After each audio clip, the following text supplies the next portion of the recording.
Welcome to lecture 4 of week 1। पिछले lectures में हमने देखा लॉजिक क्या होता है, उसको कैसे डिफ़ाइन करते हैं, गुड आर्गुमेंट्स बैड आर्गुमेंट्स क्या होते हैं, रीजनिंग का ह्यूमन लाइफ में क्या इम्पोर्टेंस है। और इन सब चर्चाओं के बाद हम कॉन्सेप्ट्स की, लॉजिक के बेसिक कॉन्सेप्ट्स की चर्चा कर रहे थे। लॉजिक के बेसिक कॉन्सेप्ट्स में आर्गुमेंट को हमने ठीक तरीके से उसके डेफिनीशन को देखा था और क्या क्या चीज़ें उससे क्लोज़र कनेक्शन रखने वाली आर्गुमेंट नहीं हो सकती हैं उसको भी देखा था। फिर एग्जांपल्स देखे। अभी हम समझ रहे थे कि स्टेटमेंट क्या होते हैं। स्टेटमेंट की डेफिनीशन को आपके सामने रखा गया था। स्टेटमेंट को डिफ़ाइन करते हुए ये कहा गया कि statement is that what is typically asserted by a declarative sentence but not the sentence itself. एक सेंटेंस खुद प्रोपोजिशन या स्टेटमेंट नहीं होता है, लेकिन वो जो असर्ट करता है, असर्ट करने का मतलब क्या हुआ? असर्ट करने का मतलब या तो अफर्म करना या तो डिनाई करना। तो किसी चीज़ को कहना कि कोई चीज़ है, या ये अफर्मेशन होता है, और ये कहना कि नहीं है ये डिनायल होता है। तो अफर्मेशन और डिनायल दोनों ही असर्शन की कैटेगरी में आते हैं। तो किसी भी प्रकार का असर्शन जब डिक्लेरेटिव सेंटेंस के द्वारा किया जाता है तो वो असर्शन अपने आप में एक सेंटेंस, एक स्टेटमेंट होता है या प्रोपोजिशन होता है। उसके लिए ज़रूरी है स्टेटमेंट के लिए कि वो ट्रू हो या फॉल्स हो। इसी में हमने ये भी देखा कि एक स्टेटमेंट हमेशा ही किसी फैक्ट के बारे में एक इन्फॉर्मेशन देता है, और चूंकि वो फैक्ट के बारे में कुछ बताता है, फैक्ट के बारे में बताने की वजह से वो एक फैक्ट का क्लेम करता है। फैक्ट को एग्जैक्ट सच बता दे ये ज़रूरी नहीं है। वो एक स्टेटमेंट के द्वारा एक क्लेम किया जाता है कि दिस इज़ द फैक्ट, और वो जो क्लेम है स्टेटमेंट का, that can go either way, it can be true और इट कैन बी फॉल्स। जो क्लेम उसका है वो सही हो सकता है या गलत हो सकता है। तो चूँकि ये दोनों संभावनाएं उस स्टेटमेंट में हैं, उस क्लेम में हैं, और इसलिए कोई स्टेटमेंट या तो ट्रू होता है या तो फॉल्स होता है। लेकिन इस ट्रुथ और फॉल्सिटी के निर्धारण में जब हम ये देखते हैं कि कोई स्टेटमेंट ट्रू है या फॉल्स, ट्रू या फॉल्स में से कोई एक होना ज़रूरी है, तो इस समय हमको ये भी दिमाग में रखना चाहिए कि ज़रूरी नहीं है कि उसका truth value, exact truth value, actual truth value क्या है वो हम जान जाएं, तभी हम उसको कहेंगे कि वो स्टेटमेंट है। संभव है कि हमें किसी स्टेटमेंट की ट्रुथ वैल्यू अभी तक पता ही ना हो, फिर भी वो स्टेटमेंट की कैटेगरी में रखा जाएगा। क्यों? क्योंकि जब भी वो उसकी ट्रुथ वैल्यू पता चलेगी तो वो या तो ट्रू होगी या तो फॉल्स होगी। इसलिए उस स्टेटमेंट में यह संभावना हमेशा है कि वो या तो ट्रू हो या तो फॉल्स हो। इन दोनों संभावनाओं को जो भी स्टेटमेंट रखेगा, जो भी एक्सप्रेशन, कोई भी अभिव्यक्ति अगर इन दोनों संभावनाओं को रखती है तो उसको हम कह सकते हैं कि ये एक स्टेटमेंट है। कभी कभी कुछ लॉजिशियंस स्टेटमेंट वर्ड प्रेफर करते हैं, कुछ लॉजिशियंस प्रोपोजिशन वर्ड प्रेफर करते हैं, और यहाँ तक कि कुछ लॉजिशियंस तो सेंटेंस वर्ड ही यूज करते हैं और वो डिक्लेरेटिव सेंटेंस को लेकर ही चलते हैं। लेकिन जिस कन्वेंशन को हम लोग फॉलो कर रहे हैं, उस कन्वेंशन में हम लोग स्टेटमेंट और प्रोपोजिशन को एक सिनोनिम की तरह यूज करेंगे और इसको सेंटेंस से डिफ्रेंशिएट करके चलेंगे। आपके सामने कुछ एग्जांपल्स मैं रख रहा हूँ। आपको ये विचार करना है कि क्या ये स्टेटमेंट्स हैं या नहीं हैं। There are mountains on the other side of moon. जो चंद्रमा है उसके दूसरे साइड पर कुछ पर्वत हैं। ऐसी एक स्टेटमेंट आपके सामने अगर रखा गया तो आप क्या डिसाइड करेंगे, क्या ये स्टेटमेंट है या नहीं है। अगला जो एक एक्सप्रेशन आपके सामने अगर रखा जाए, अ ट्रायंगल हैज़ 4 साइड्स। आप सभी जानते हैं कि ट्रायंगल के 3 साइड्स होते हैं, 3 भुजाएं होती हैं ट्रायंगल की। लेकिन अगर आपके सामने ऐसा कुछ रख दिया जाए जो पूरी तरह आपके दिमाग को, आपके माइंड को पता है कि इट्स फॉल्स, तो क्या ये जो एक्सप्रेशन होगा वो स्टेटमेंट की कैटेगरी में आएगा या नहीं आएगा। तो इसका उत्तर है कि ये दोनों ही जो एग्ज़ाम्पल मैंने आपके सामने रखे हैं वो दोनों ही स्टेटमेंट की कैटेगरी में रखे जाएंगे। क्यों? क्योंकि स्टेटमेंट होने के लिए ये ज़रूरी नहीं है कि वो स्टेटमेंट ट्रू स्टेटमेंट हो। स्टेटमेंट होने के लिए बस इतना काफ़ी है कि उसमें ट्रू या फॉल्स होने की संभावना हो। वो या तो ट्रू हो या तो फॉल्स हो, जाना जा रहा हो अभी या न जाना जा रहा हो, चाहे जब भी जाना जाए वो या तो true, whether it turn out to be true और फॉल्स। तो उसमें ये पोटेंशियल रहने के कारण ही उसको स्टेटमेंट कहते हैं, न कि उसकी एक्चुअल ट्रुथ वैल्यू फॉल्स होने या ट्रू होने या अननोन होने, इन सब कंसिडरेशंस के लिए उसको हम स्टेटमेंट नहीं कहते हैं। स्टेटमेंट्स को सेंटेंसेस से डिफ्रेंशिएट करना बहुत ज़रूरी है, क्योंकि अगर इस चीज़ को सेंटेंस को स्टेटमेंट से अलग नहीं किया गया तो बहुत बार हम सेंटेंस को ही स्टेटमेंट समझ लेंगे। तो इसके लिए हम देखते हैं कि जो हमारा लैंग्वेज है उसके लैंग्वेज के basically 4 kinds of grammatical forms होते हैं। उसमें सबसे पहला दूसरे का क्रम कोई निर्धारित क्रम यही नहीं है, लेकिन जो 4 काइंड्स हैं उनमें एक है डिक्लेरेटिव सेंटेंसेस का, जिसका एग्जांपल हो सकता है द डोर इज़ ओपन, दरवाज़ा खुला है। ये एक डिक्लेरेशन है, एक फैक्ट का डिक्लेरेशन है। तो ये जो डिक्लेरेटिव स्टेटमेंट है वो ग्रामेटिकल फॉर्म में आ रहा है। जिस ग्रामेटिकल फॉर्म में आ रहा है ये स्टेटमेंट, उसको कहते हैं डिक्लेरेटिव फॉर्म ऑफ लैंग्वेज। अगला जो हमारा फॉर्म लैंग्वेज में देखने को मिलता है, लैंग्वेज का जो ग्रामेटिकल फॉर्म देखने को मिलता है जिसमें कि सेंटेंसेस आते हैं, वो है इंटेरोगेटिव का।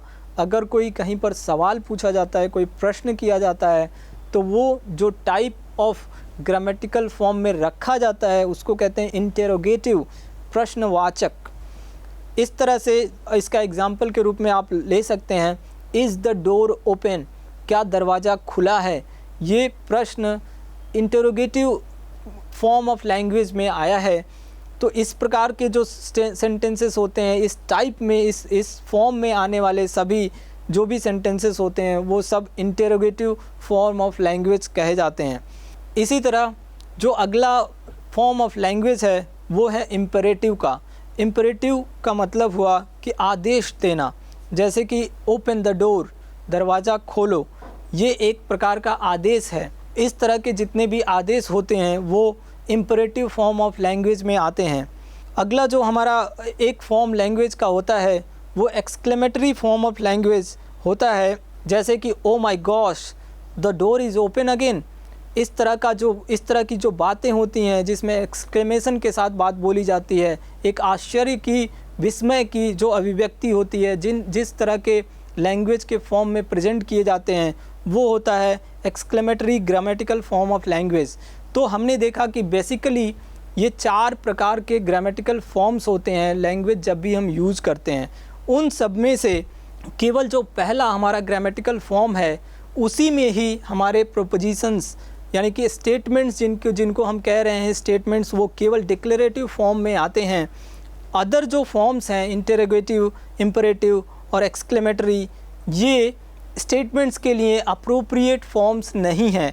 हालांकि कभी कभी कुछ क्लेवर वे में जो लोग बातें अपनी रखते हैं वो अपने स्टेटमेंट्स को भी इन फॉर्म्स में रख सकते हैं, लेकिन एक सिंसियर यूज करने वाला व्यक्ति इन फॉर्म्स में अपने स्टेटमेंट्स को नहीं रखता है।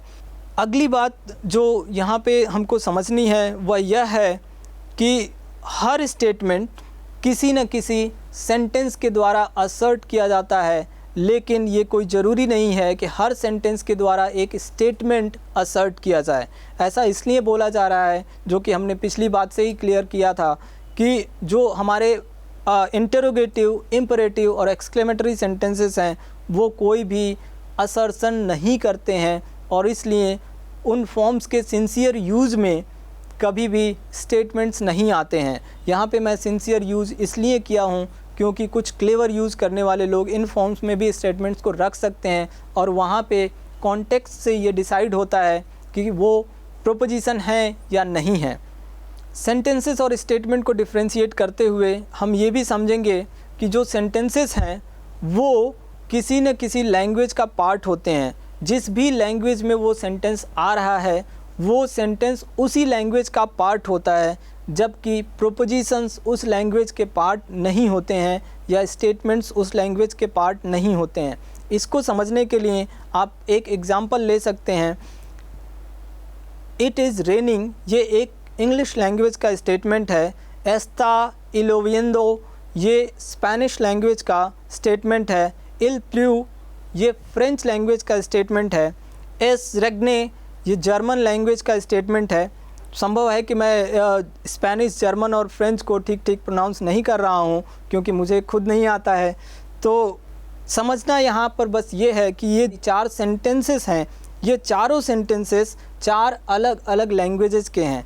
और ये जो चारों सेंटेंसेस 4 अलग अलग लैंग्वेजेस के हैं, ये 4 सेंटेंस तो कहे जाएंगे, लेकिन ये चारों सेंटेंसेस चूँकि एक ही फैक्ट को बता रहे हैं, एक ही क्लेम कर रहे हैं, वो है बारिश के होने का। इट इज़ रेनिंग, ये जो बात है, ये जो फैक्ट है, वो चारों सेंटेंसेस के द्वारा एक ही बात क्लेम की गई है, इसलिए ये चारों सेंटेंसेस एक ही प्रोपोजिशन को बता रहे हैं। तो हमने देखा सेंटेंस लैंग्वेज का पार्ट तो है, लेकिन प्रोपोजिशन लैंग्वेज का पार्ट नहीं है। और इन चारों एग्जाम्पल से इसको आप हिंदी में भी कह सकते हैं, बारिश हो रही है, और ये एक 5वां सेंटेंस हो जाएगा, लेकिन प्रोपोजिशन एक ही रहेगा, जो कि हमने चाहे हिंदी से कहा, चाहे इंग्लिश से कहा, चाहे स्पेनिश से कहा, चाहे फ्रेंच से कहा, चाहे जर्मन से कहा। तो इस तरह ये बात स्पष्ट होती है कि sentences are part of the language in which they are use, they are spoken, और प्रोपोजिशंस उस लैंग्वेज के पार्ट नहीं हैं। अगला जो पॉइंट है जिसको हमें समझना है वो ये है कि किसी एक सेंटेंस के द्वारा ही बहुत सारे प्रोपोजिशन, डिफरेंट प्रोपोजिशंस का क्लेम हो सकता है। एक सेंटेंस जो बात बोल रहा है वही वो सेंटेंस एक ही सेंटेंस भले रहे, लेकिन जब वो अलग अलग कॉन्टेक्स्ट में यूज़ किया जाए तो संभव है कि वो अलग अलग स्टेटमेंट को, अलग अलग प्रोपोजिशन को बताए। जैसे एक एग्जांपल के तौर पे आप ये ले सकते हैं, the prime minister of India हेल्स from Gujarat.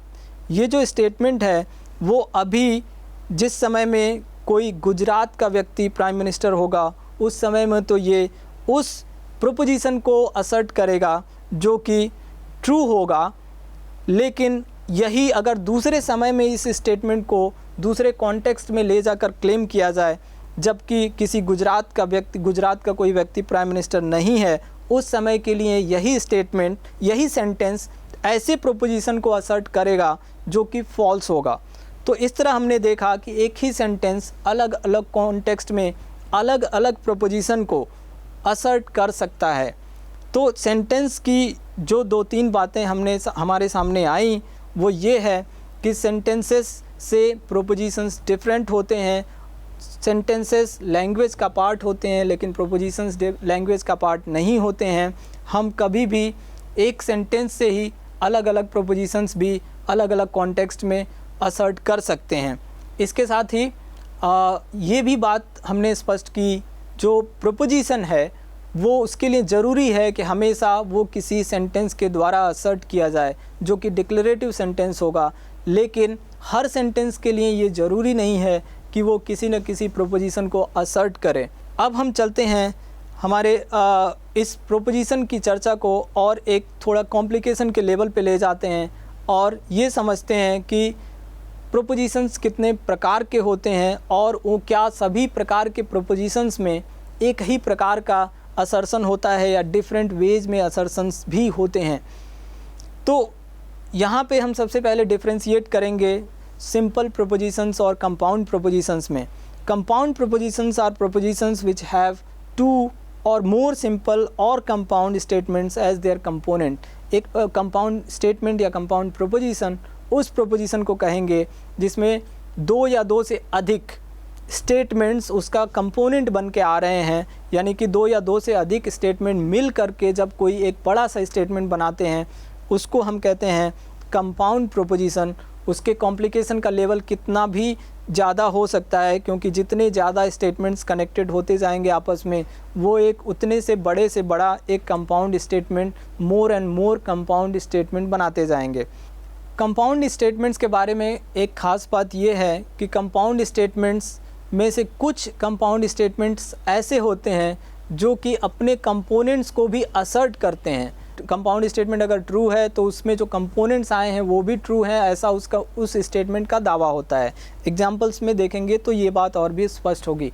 तो सबसे पहले जो बात मैं रख रहा हूँ वो ये कि कंपाउंड स्टेटमेंट्स हमेशा एक तरह से असर्शन का काम नहीं करते हैं। कंपाउंड स्टेटमेंट जो टोटल कंपाउंड स्टेटमेंट है और उसके कंपोनेंट स्टेटमेंट्स हैं, उन दोनों में असर्शन का क्या आपसी रिलेशन है उसको हम देखते हैं।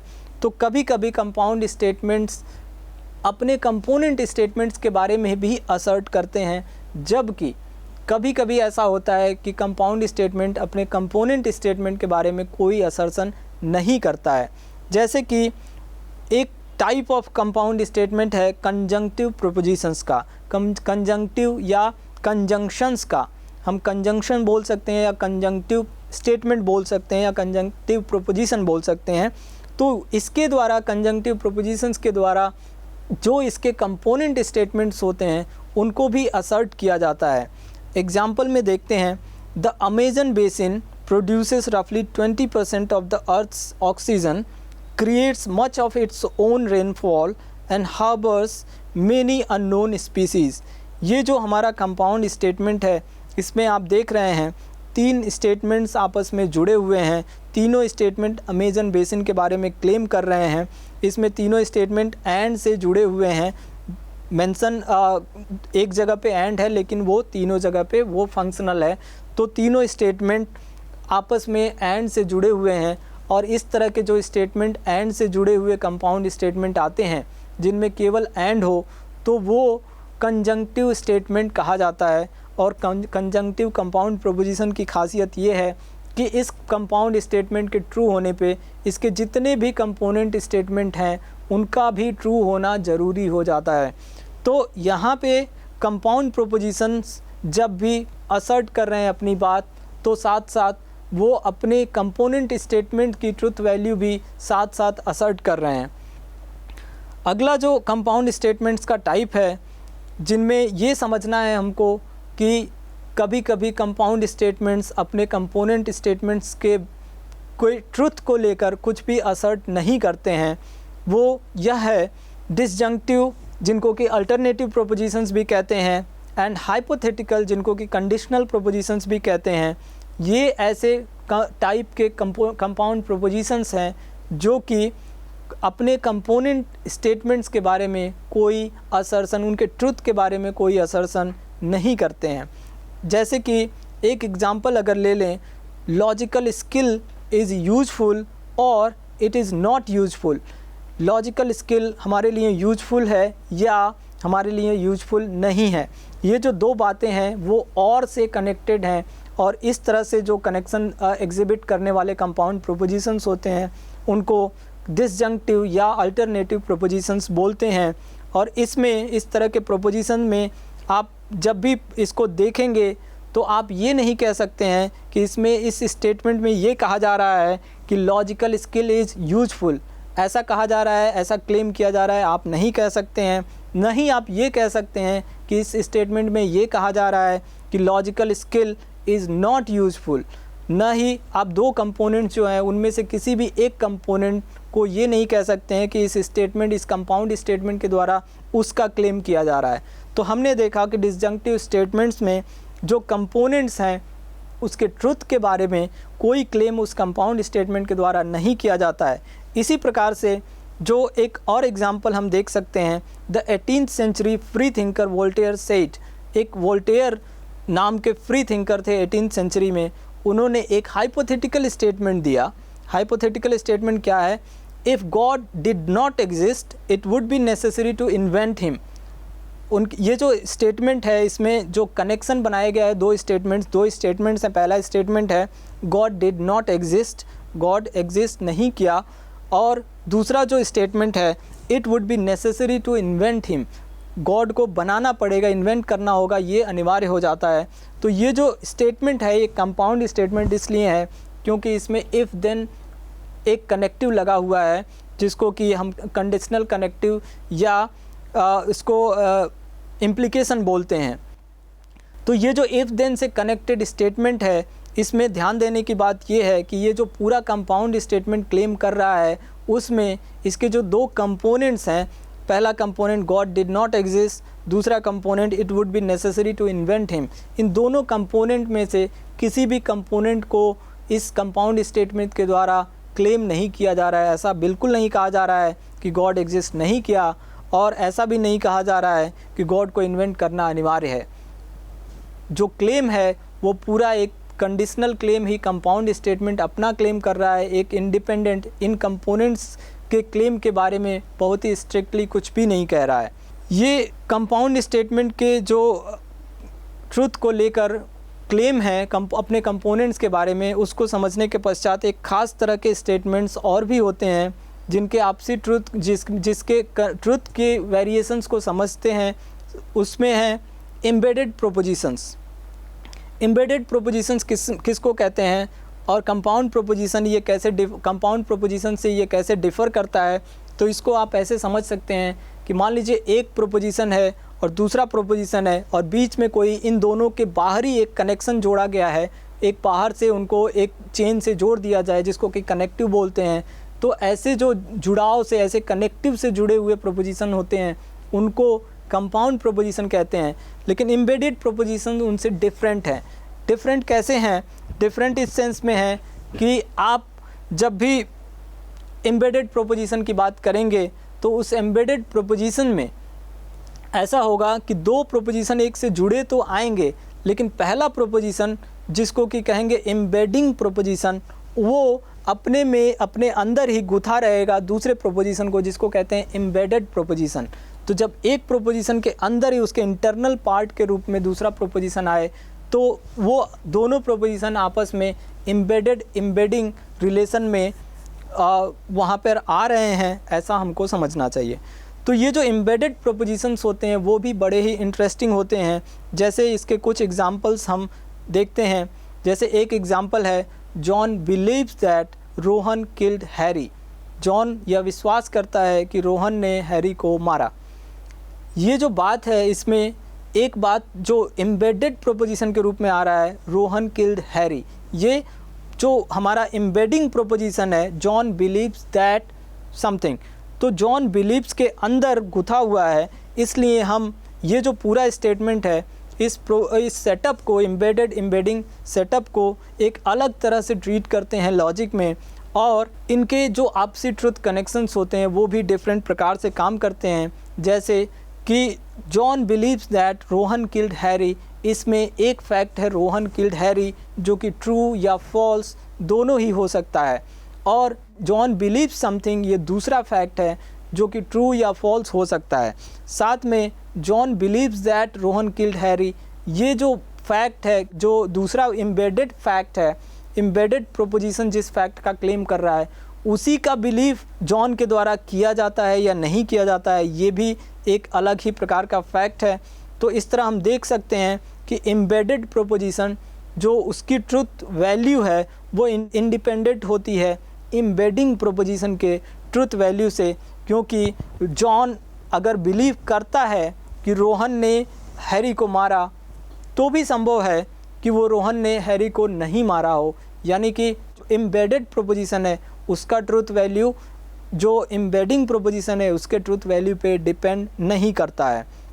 एक और एग्जांपल ले सकते हैं जिसमें एम्बेडिंग का स्ट्रक्चर थोड़ा और कॉम्प्लिकेटेड है, एक लेवल और हाई गया है।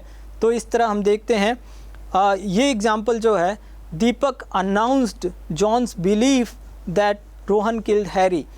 दीपक ने अनाउंस किया कि जॉन ये विश्वास करता है कि रोहन ने हैरी को मारा। इसमें हम देख रहे हैं कि एम्बेडिंग का काम एक स्टेप और कॉम्प्लिकेटेड हो जा रहा है। पहला, दीपक के अनाउंसमेंट के अंदर जॉन का बिलीफ, और उस जॉन के बिलीफ के अंदर रोहन किल्ड हैरी का फैक्ट। इस तरह से एम्बेडिंग स्ट्रक्चर कितना भी कॉम्प्लिकेटेड हो सकता है, लेकिन ये एम्बेडिंग प्रोपोजिशन समझाने की आवश्यकता यहाँ पर इसलिए थी क्योंकि ये बहुत ही थोड़ा सा कॉम्प्लिकेटेड, थोड़ा हायर लेवल पे लॉजिक के डिस्कशन को लेकर चला जाता है। लेकिन ये जो चर्चा यहाँ पे मैंने की है इंट्रोडक्टरी कोर्स में, वो बस इसलिए की है ताकि आपको मैं ये समझा सकूं कि कुछ प्रोपोजिशंस ऐसे होते हैं जो ऐसा दिखते हैं कि कि वो एम्बेडेड प्रोपोजिशंस हैं, लेकिन वो एम्बेडेड प्रोपोजिशंस नहीं होते हैं। उसके कुछ एग्जांपल्स हैं। It is the case that John killed Harry, it is a fact that John killed Harry, it is true that John killed Harry. इस तरह से जो भी स्ट्रक्चर बनता है हमारे सामने, उसमें एम्बेडिंग का कोई केस नहीं है, कोई सिनारियो नहीं है। वो सुपरफिशियल सिमिलैरिटी इसलिए मैटर नहीं करती है क्योंकि यहाँ पे जो ट्रुथ वैल्यू डिफरेंसेस थे, John believes that Rohan killed Harry का जो ट्रुथ वैल्यू है वो रोहन किल्ड हैरी के ट्रुथ वैल्यू से डिफरेंट हो सकता था। ये पॉसिबिलिटी जो हमारा जिस स्ट्रक्चर को हम कह रहे हैं कि ये एम्बेडेड नहीं कहा जाएगा, एम्बेडेड प्रोपोजिशन नहीं कहा जाएगा, वो उसमें नहीं है। जो हमारे 3 एग्जाम्पल्स अभी हैं, it is the case that John killed Harry, it is a fact that John killed Harry, it is true that John killed Harry. इस तरह के जो स्ट्रक्चर्स हैं वो दिख भले रहे हैं कि एम्बेडेड प्रोपोजिशन है, लेकिन वो एम्बेडेड प्रोपोजिशन नहीं है। और इसका कारण ये है कि ये इनके जो it is the case that, it is the fact that, it is true that, ये सब जो अटैचमेंट्स हैं वो अटैचमेंट्स इनकी ट्रुथ वैल्यू को इस जो एम्बेडेड प्रोपोजिशन जैसा दिख रहा है उसकी ट्रुथ वैल्यू से अलग ट्रुथ वैल्यू नहीं रख सकते हैं। तो प्रोपोजिशंस और स्टेटमेंट्स, प्रोपोजिशन या स्टेटमेंट्स को सेंटेंसेस से अलग किया हमने इस लेक्चर में, और इसके साथ हम इस लेक्चर को यहाँ पे फिनिश करते हैं। Thank you.